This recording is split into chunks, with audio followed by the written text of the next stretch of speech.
Hello, hello, happy Movie Monday, and welcome back to Movies and a Mug, the little show where I sit down and review a movie whilst putting on a mug. Get it? Honestly, let me just tell you right off the bat, I am in a bad mood today. Not only are we in the middle of a heat wave, and I live in the UK, I love heat. I am a biracial girl. Usually I really like the heat, but my new apartment does not have air conditioning. I don't have blinds yet in my new place. Kind of just moved in. They're expensive, so they're kind of a little bit far down on my priority list. And as such, my apartment is hot as the devil's asshole. It is hot as fuck. It is hot as fuck. This top might come off. I don't know what's happening. All right. So, last week was my return, mon retourne, and we delved back into the land of passion flicks with 2021's fantasy, adventure, romance, Wicked, and oh my god, was that movie stale. Just after I released that video, literally I think maybe the day after, I got an email from Tosca at Passion Flicks, and for some reason, like it must have been late in the day, my brain was convinced that she was gonna be like, what the fuck are you doing? Stop making these videos. Like these videos with like 50 views, like ain't nobody seeing these videos, but you know, like for some reason in my brain I was like, oh my god, Tosca Musk, Elon's sister, has seen it and she's writing me an email. She's sending me a cease and desist. No, they were just like updating their terms of service, but I am so delusional.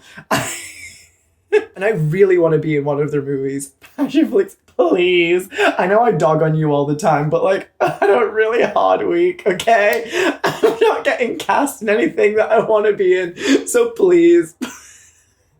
When I was watching the movie, I told you guys that I have a really hard time dealing with fantasy movies, specifically because I really fucking hate the way that they do all this like, oh, well, a wizard did it. A wizard did it. I see, all right, yes. But in episode AG4... Wizard. For Glaven out. And so I was thinking about, you know, what other type of movies I hate, because that's what I like to review. I like to review trash. And I thought of a genre that I hate like no other. Nazi movies, but specifically Nazi movies where they use a group that were persecuted by the Nazis to like humanize them. You know, a member of any of these groups that were killed by the Nazis to like make a little love story. I fucking hate it. And I know what you're thinking. You're thinking, I'm like, that is far too specific to be like a genre. Like that doesn't happen. Like people don't make those movies. But yes, they do. Sometimes they make them into a comedy. And I'm definitely not talking about like war movies. I'm talking about piece of shit garbage movies. I'm talking about the movies that are like, yeah, she's a Nazi, but she does like some black dick. And today, I would like to present one such movie for your viewing pleasure. 2012's? The fuck did this movie come out? 2012. Hey! 2012's Iron Sky. When I heard the synopsis for Iron Sky, I thought to myself, why would somebody make this movie? The Nazis set up a secret base on the dark side of the moon in 1945, where they hide out and plan a return to power in 2018. This was really an example of a film that uses its genre to justify really fucking lazy storytelling. And I'm not just talking about the Nazi element of this. This is a space movie. So the concept and the idea of being in space is going to be important. And this movie honestly just pays no regard to any of it.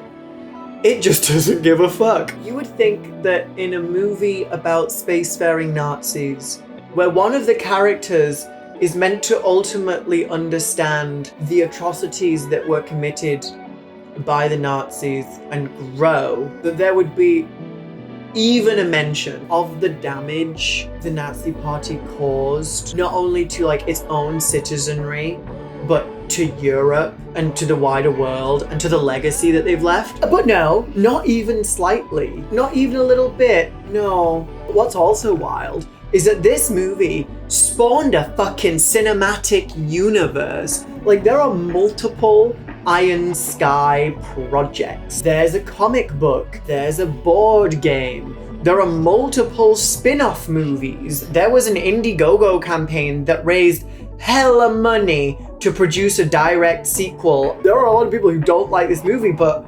apparently there are also a lot of people who are willing to give money to screwball Nazi adventure comedies, and that is wild to me. In all fairness though, the production company that produced this did put out a statement saying that they were, declaring bankruptcy directly after the sequel was released. So I guess maybe that might tell you a little something about how this project is going. I think I'm getting a little too het up on this. So let's take it back to the world of Iron Sky. Okay, so the movie starts by displaying a moon landing. When the vessel lands on the moon, it kind of displays some posters and drops down some banners that say, "Yes, she can."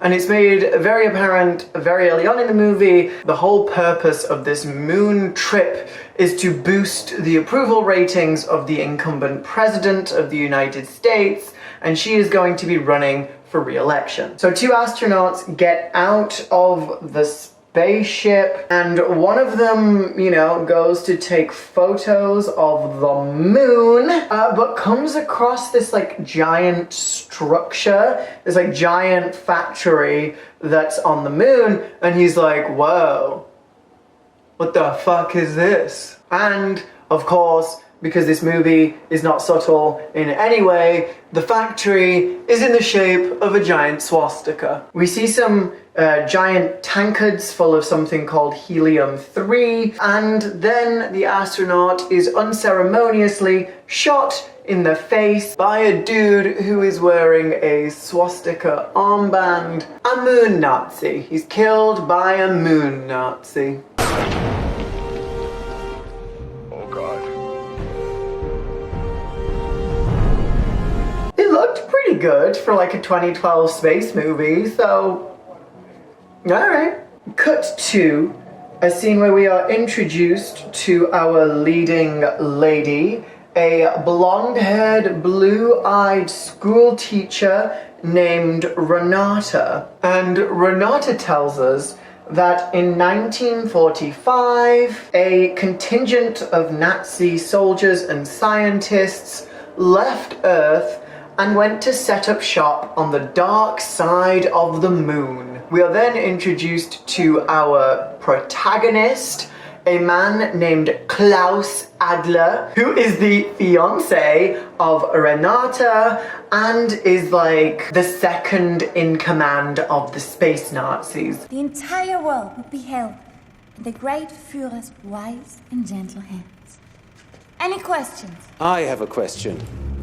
Mein Herz. He's also really tall and also, I'm not gonna lie, kind of attractive. He's still a Nazi, so it's a no from me, hen. But I'm sure in real life, this actor would be super hot.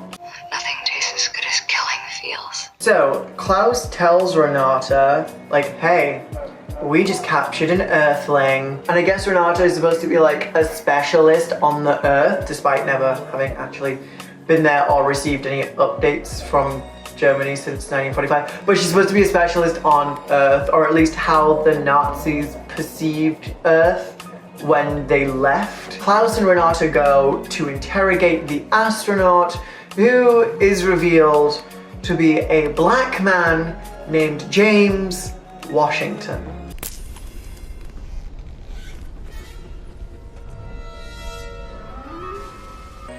Okay, so we then cut to honestly, this movie's saving grace, and I do not say that lightly. This actress is hilarious, and if it wasn't for her sections, I don't know if I could have made it through this piece of garbage. We cut to the president of the United States. And she is this, you know, very Sarah Palin-esque figure. And if you were, you know, alive and politically conscious during the Palin kind of era, you will know that she was a firestorm. She really captured a very specific moment in time. And people were obsessed with her. And she plays the role of this gun-slinging, rootinist, tootinist presidential candidate very, very well. She is legitimately funny. Actually, how was sending those 2 astronauts to the moon supposed to get me re-elected? Exactly. We haven't been to the moon for 50 years. One of them was black. Thought it would look good. And then it pans like behind him, and there's like a big poster that just says "Black to the Moon." And yeah, okay, I laughed. I am a biracial baby. Okay, leave me alone. Like, I found that really funny. Black to the Moon. I don't know if I should save this for later, or maybe, no, you know what? I'll just say it now. But if you cut out all of the fat, like you cut out all the bullshit from this movie, and you just leave in the stuff with the president and her kind of campaign managers, and you get a really funny episode of Veep. Honestly, I think this movie would have done so much better if they would have just cut out all of the kind of crap that they do and would have just made it about the president fighting space Nazis, if you didn't make the space Nazis such a big part of it. But they kind of whiff it by having the main characters be the space Nazis. Anyway, they didn't do that, so I'm gonna talk some more shit. So, James escapes, and he's like, you know, running away from the space Nazis on the moon. He runs kind of straight into Renata and Adler, like, you know, as he's trying to escape, and as Adler is trying to bring Renata to interrogate James. We then have a sequence of events that makes absolutely no sense. James kind of knocks out Adler by accident, goes to open an airlock, and gets himself and Renata sucked out. But somehow Adler doesn't get sucked out, despite the fact that he was like right there. And they kind of make out like, you know, they can't breathe because they're being sucked out into space. But never mind the fact that like 2 minutes ago, James was just outside in space with no helmet talking to all these military generals. So I was like, wait, I just assumed that these space Nazis had like, I don't know, developed to the point where they could breathe in space, because they were literally just outside in a compound talking to each other, not wearing space masks or anything. But then this makes me think that no, they can't, because like they were acting like they couldn't breathe. Where does this space exit go to? Why is there an airlock when you can just walk around and breathe on space? I don't know. I do not know. The movie does not tell us. Girl, please. No. Sorry.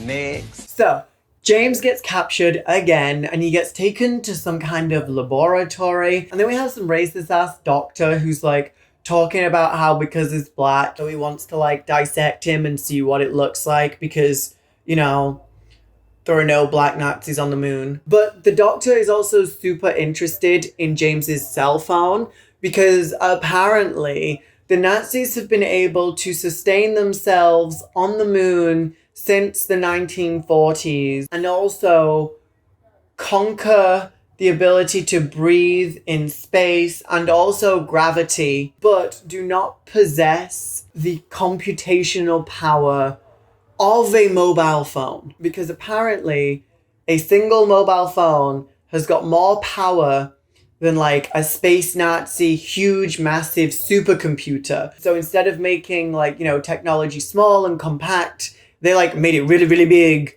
And for some reason, this really, really big thing like has less power somehow.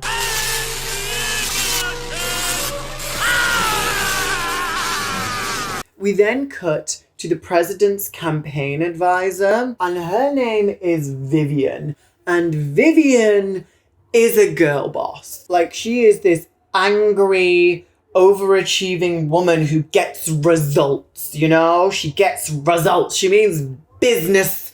And she is pissed because the sending the people to the moon thing didn't turn out to be a good idea. And she's like, I have a meeting with the president of the United States, not fucking Zambia. Get me results. She's kind of like a BDSM Anna Wintour, you know? She's always wearing power suits, but she doesn't have a bob. What am I supposed to tell her? That my employees are not intelligent enough to be fucking morons. Also, I just saw myself in the viewfinder, and because I haven't put any foundation on yet because I'm underpainting today, I have like the pink here and then the color corrector that's like an orange tone that looks kind of pinkish at the moment because I've obviously gone over it with powder. And so it makes me look like I have this like really giant sad clown lip and I'm really distracted by myself. So if you see me looking off, because I'm just like, what the fuck is going on with my face? Also, we found out that Renata and Adler had like received communications from like the board of racial purity or some shit. And they find out that their genetic makeup is 94% similar. Apparently that means that they're supposed to have babies. And I'm like, 94% is a lot. All I'm saying is maybe let's do a little back of the napkin family tree before we lock any lips. Okay, so Renata then goes to the little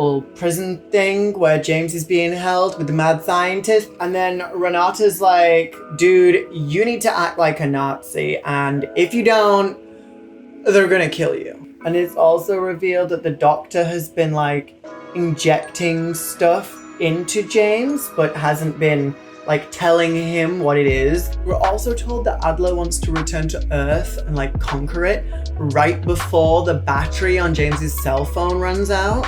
And the doctor had like plugged it into his secret war machine or something. And I was like, my guy, my iPhone can like hold charge for 35 minutes and then it's on like 65%. I don't know how this iPhone is supposed to be charging no super war machine. So yeah, it dies. And then Adler gets permission from like the leader of the moon Nazis. I forget his name, but I'm gonna call him Wolfgang. And Wolfgang's like, yeah, you can totally go to Earth and like get some more of these cell phones to charge up this mega war machine. What, bitch? So Adler is preparing to leave for Earth, and then James is brought out, I guess because, you know, they've been blasting loads of Nazi propaganda into his like cell. So they were thinking, oh yeah, well we can just turn him into a moon Nazi, and then, you know, he can help us take over the world. You might be remembering at this point that James is a black man, so the chances of that happening are probably pretty slim until James is actually brought out, and then it is revealed that the stuff that the doctor has been injecting him with has turned him white, or at least like an approximation of white. It kinda more looks like Michael Jackson from that Creepy Man in the Mirror documentary. You know, it's a little bit uncanny. And also, they turned him white. And so now on screen, we have a transracial black man standing in full Nazi regalia, giving us a Nazi salute and shouting, Sig Heil. Sig Heil! This is what the culture was missing. I love that for him. I love that for us. Anywho's, so the whole crew set off in a spaceship to go to Earth.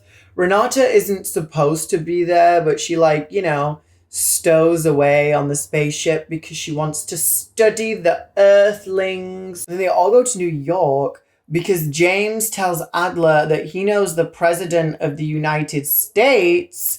And then he's like, oh my God, you're gonna introduce me? Because I guess his plan is to like take over as president of the United States, I think. So whatever, Adler kidnaps Vivian, and then Vivian's like, oh my God, you guys are Nazis from space? That's fucking wild, bro. But she like kind of thinks it's a joke. And then Renata goes on giving some spiel about how we are going to bring peace and prosperity to the world. We are here to make the world healthy once again, with hard work, with honesty, with clarity, with decency. But Vivian's like, they're really, really good at rhetoric. This might really help get my election campaign going again. So Vivian gives them a makeover and like puts them to work on the campaign. I, in theory, could be with you, movie, if this was supposed to be, you know, like a comment on propaganda. Orators have always, you know, had this nationalism that they've used in order to justify blah, blah, blah, blah, blah, blah, blah. But no, that's not what you do. That's what you're trying to make me think you do, but that's not what you fucking do. You're a dirty fucking liar, and let me tell you why. You're a dirty fucking liar because this like, oh, we should all just be together as one, and, you know, we are healthy, we are strong. This was not the entirety of Nazi propaganda. They were calling whole religions, races, creeds, and colours scum. They were exceedingly exclusionary, racist, homophobic, anti-Semitic. Their propaganda was fucking horrible. And this movie just makes it sound like, oh, they just came and said we should all be friends. No, fuck you. Fuck you. That's fucking horrible. Like, don't erase what happened to these people. They outwardly advocated for genocide. So don't even try to convince me that these two things are even in the same universe. Anyway, we fast forward like 3 months and James is a hobo because, you know, they haven't done enough to the black dude. They're coming to get us all. Why aren't you guys listening to me? But he does run into Renata, who I guess up until that point had been, you know, still pretty steadily working with the government on her little rhetoric campaigns. And she's like, oh my god, so good to see you. And he's like, oh my god, this is the fucking space Nazi bitch who, like, you know, abducted me. Guys, this is true. Look, she's right here. But obviously no one believes him because he's talking about space Nazis. And he's like, girl, you robbed me of everything. You robbed me of my race. Like, everyone thinks I'm dead because the astronauts were supposed to have died on the moon. Whereas before, I was like, you know, an astronaut and like a prominent member of society. I'm a fucking hobo. And she's like, OMG, that's so funny. Do you want to go watch a movie? Charlie Chaplin is playing. Sure, bitch. Don't engage with any of the very real problems I've just raised to you. Yeah, let's go watch a fucking movie. They watch the movie and she's like, oh my god, that movie was making fun of Nazi Germany. And then James is like, yeah, I feel like there's a lot about Nazi Germany that you don't know. By having, you know, been on Earth for several months, and she could have learned that at any point. She didn't wonder how the war ended or anything like that. She wasn't curious about what happened after. No, all right, okay, fine. But then she's like, well, that movie said the Nazis are bad and I'm a Nazi. And then he's like, you're not like other Nazis. Dude, what up until this point has led you to believe that? Because that is demonstrably not true. You're nice, you're kind. Why? Because she's kind of pretty? Like, that's what you're basing this on? He's like, well, you're not like those thugs, and then like gestures to some neo-Nazis. But I am a Nazi. Oh, yeah, I know. I mean, but you're not like, well, I mean, you're not like, well, like them. Bunch of stupid bullies. Well, I guess the only difference is that they're fat and bald and outwardly aggressive. Just because she's nice and pious and kind of polite doesn't mean that she doesn't actively agree with genocide. What the fuck? Just because someone's pretty doesn't make them, like, not a terrible person. And this is honestly what I was saying at the beginning of this video. People from minorities are always just, you know, saying, oh, well, you know, you might be this terrible person. You might, in this instance, legitimately be a Nazi. But it's fine, you know, you're just silly Billy Nazi. As a person of color, no, you don't respect my fucking right to exist. You can get fucked. Was this written by a white person? Most definitely. Do I think that it's like infantilizing and insulting? That it's like, oh, you couldn't possibly have standards when this pretty white woman is near you. Yeah, I think that's incredibly insulting. Okay, so back with Vivian and Adler. And Vivian is trying to fuck Adler. Keep in mind, she thinks that the space Nazi thing is like a character. Why she'd be okay with that, I do not know. But they are actually about to fuck on the floor of the presidential campaign offices.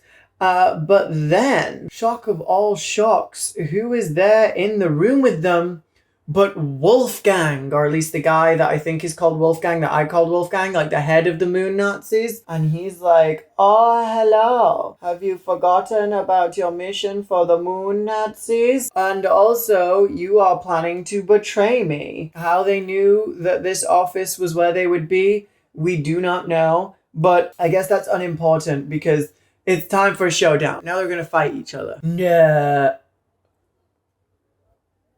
Fuck. What powder did I use? No!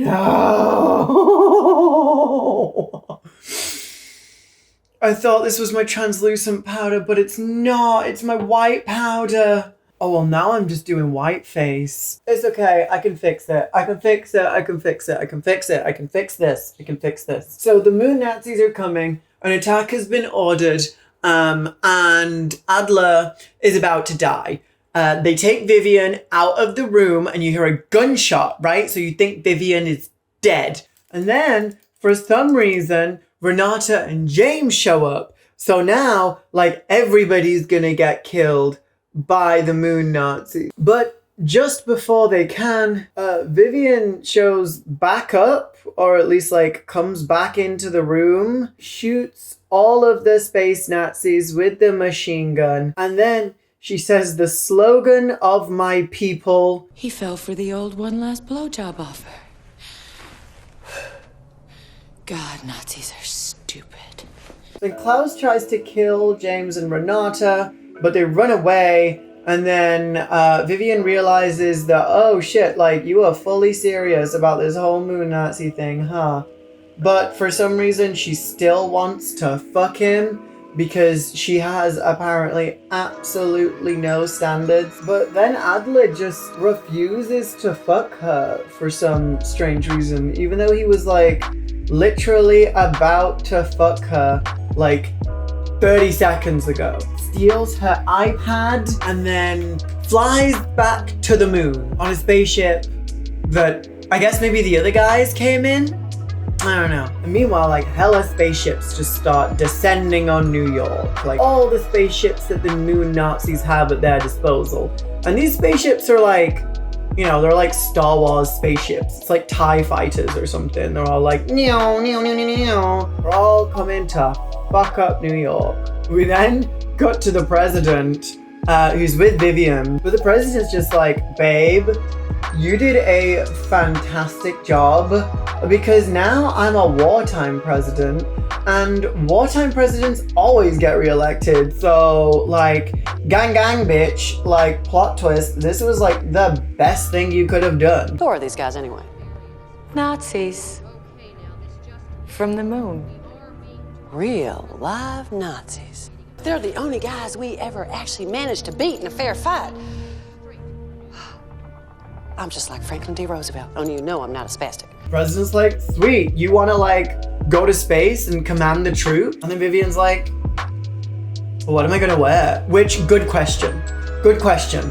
I hate it when people think that like worrying about what you wear is vapid. It is not. It is a real concern. If I was going to space, I would need to go shopping too. Renata then tells James that like he needs to come back to the moon with her, and he's like, fuck no, bitch, fuck you. But then she's like, well, if you come back to the moon, we can try and make you black again. And he's like, oh, okay, fair enough. How they got back to the moon, I have no idea. But anyway, they're going back to the moon too. So everyone's heading back to the moon. We then cut to a NATO meeting. All of the members of NATO are like, whose are the spaceships? North Korea pipes up and is like, the spaceships are ours and they were made by a glorious leader. And then everyone starts laughing at them because, you know, there's no fucking way, but they do like to claim all this kind of crap. I confess. Yes, North Korea. Confess to what? The spaceships are ours. Our beloved leader designed and built them himself. And again, I was just sat there thinking, if this movie hadn't wasted its goddamn fucking time trying to play with these fucking space Nazis and make them the main character, they could have had a funny political satire. Why did they not just commit to that? Because these scenes are actually pretty fucking funny. Anywho, so the president explains that the USA have a little secret weapon that will help them in just this kind of situation. And that is the USS George Bush. Basically a massive missile system armed with nuclear warheads that's just chilling in space. Cut to Vivian, who is in space, and she's just suited and booted. She is the commander-in-chief of the USS George Bush, and she is ready for action. She nukes the fuck out of the Nazi base. So they're ripping their way through the Nazis, but then Vivian starts taking on fire from their space forces, and she's like, oh, I can't do this alone. I'm gonna need some reinforcement. And then all of the other countries send their like space missile things to go and help Vivian. But then the president's like, all of these are fucking illegal. What the fuck are you doing with these space things? Because that contravenes some treaty or whatever the fuck. And they're like, well, you had one too, bitch. And she's like, all right, fair point. Well, let's talk about that after we fuck up these Nazis. Yippee-ki-yay. Okay, fine. Let's just beat the shit out of these pricks and talk about the details later. So Adler takes the iPad that he stole from Vivian and connects it to that space weapon thingy that they were talking about earlier in the movie. James and Renata then arrive on the moon, and James goes to find the doctor to, you know, make himself black again, but also to like stop some engines or something. So this giant war thingy that's powered by an iPad is like all suited and booted and like ready to fuck shit up.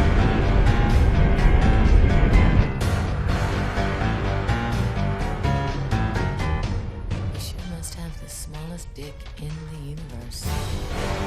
And they fire, you know, a test round, and then the Nazis have so much firepower because of this iPad that they plugged into this thing that they end up blowing half the moon up, which, you know, I feel like that's your territory. Maybe you don't want to blow that up, but like, fuck it. They blew up half the fucking moon. Oh no, you know, they're on equal footing now because Earth has all of these ships and stuff, but the Nazis have got all this firepower. They can really do some fucking damage now. But no, because James comes to the rescue, finds the doctor, they have a little fight, and he like, you know, takes the iPad out of the machine, which causes the machine to kind of just stop working. So with the iPad disconnected, this whole thing is going down. Renata finds Adler just in time, and they kind of have a fight, and she somehow convinces him to like salute and electrocute himself. And then she stabs him in the forehead with a shoe.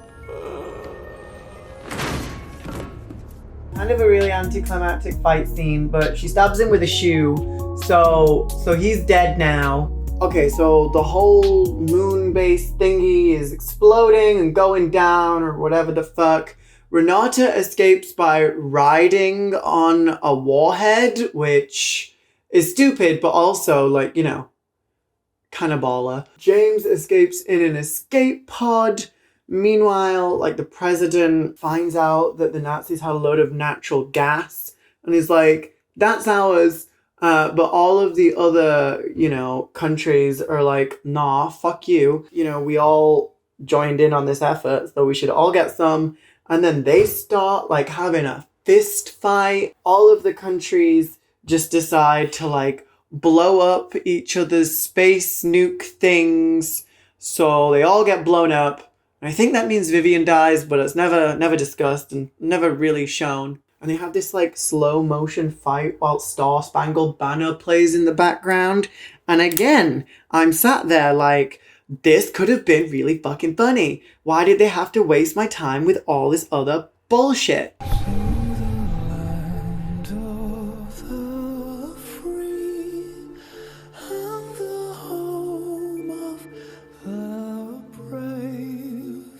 We then cut to Renata, who's back on the other Nazi moon base, like not the one that exploded, like the other one that got wrecked by Vivian and her warheads. She's talking to like the Nazi children there, and she's like, "Don't salute me," which I think is supposed to be the movie's way of showing growth. Okay. And then James walks in. I guess he knew she'd be there somehow. And he's black again. And she's like, "Oh, you're the way you're meant to be." You're the way you're meant to be.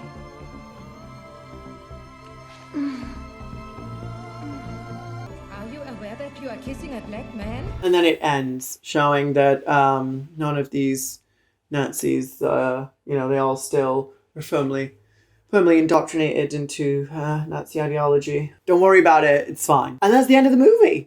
That's literally the end of it. So I'm going to go, I'm going to put on my lashes, I'm going to probably figure out this colour story, and we'll be right back with some final thoughts.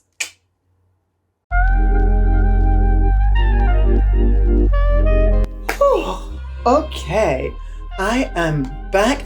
I know I look naked, but I'm really not. Look, like I am wearing a little something. It's just, there's just so much clavage, you know? There's so much clavage that I just look a little bit naked. And also, I'm having eyelash problems because it is so fucking hot that the glue just won't like set. It's just like constantly tacky. So if one of them just starts kind of flapping in the wind, just pretend you don't see it, move to the next video. Move to my last video, move to any other of my videos, just pretend you don't see it, okay? Okay. So, what did I think of this movie? Well, I hated it, thanks. I don't know, I just think that the movie honestly could have been pretty funny. As I've mentioned probably like 100 times by now, if they would have just stuck to making it like, I don't know, a commentary on US politics, I guess it could have been funny. But they didn't do that, did they? No. They made it a movie about Nazis in space and made them the protagonists and tried to make a space Nazi like relatable and our main female, lead who's supposed to be sexy or whatever, and she showed basically no repentance, basically no acknowledgement of the legacy of Nazism or really anything. And then you had the black guy just falling in love with her because we needed a minority character to, I guess, validate the fact that she had changed with absolutely zero acknowledgement that she had in any shape, way or form. And I fucking hate it. I fucking hate it. I hate it. I hate it. And I hate it how successful this franchise became. Okay, like I know they're filing for insolvency or whatever, bankruptcy now, but like it spawned a thing. People liked it. People responded to it. I mean, I guess the people who liked it are trash, but like still, people liked it. And I did not. I found the messaging to be damaging and troubling. I did not enjoy the movie. For the time that it was made, I think the CGI was pretty decent. Oh my god, now it's the other eyelash. Oh my god. I do think it had some strong comedy moments that were predominantly the President and Vivian. I think that the actor who played Adler is very attractive. Obviously, I would never compromise my morals because if you don't respect me in the streets, then, I can't peg you in the sheets. But aside from that, there are better movies. There are far better movies out there. I don't know if there are any better movies about this specific subject matter, because I'm not entirely sure that this specific subject matter needed to be a movie in the first place. But here we are, it's 2022. We moving. Okay guys, thank you so much for watching. I hope you enjoyed this video and I hope you like this look. If you did, please be sure to leave a like, comment and subscribe. You can find me here every Monday. And until next time, kisses from England. Bye guys.